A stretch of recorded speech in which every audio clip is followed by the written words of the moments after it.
Kumusta mga kaibigan, maligayang pagdating sa aking channel. Pagtatapat ni Tugba Buyak Usten. Sa sandaling iyon, nawala mo ang iyong sikat na aktor na si Tuba Buyak Usten sa isang programa na sinabi niya upang ang mga tagapakinig ay hindi mapigilan ang kanilang luha. Si Tugba Buyak Usten na nagsasabi na tiningnan niya ang kanyang 80-year-old na ina tulad ng kanyang mga mata, ipinaliwanag ng matapos niya ang aking pagkabata. Narito ang mga emosyonal na pagtatapat ng kanyang sikat na pangalan tungkol sa kanyang pamilya.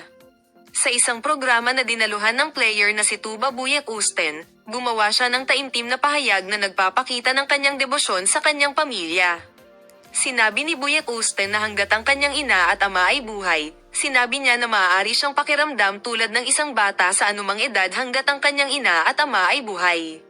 Hanggat ang iyong ina ay may iyong ama, ikaw ay isang anak, kahit gaano ka katanda. Kaya't maswerte ako na mabuhay ang aking pagkabata.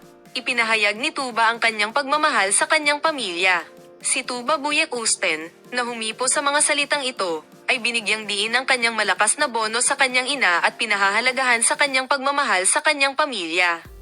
Ang aktor na sumisira sa kanyang karera ay kilala sa kanyang halaga sa kanyang pamilya sa kanyang pribadong buhay. Ang taus-pusong pagbabahagi ni Tuba Buyak Usten at masayang pamilya poses ay patuloy na tumatanggap ng utak.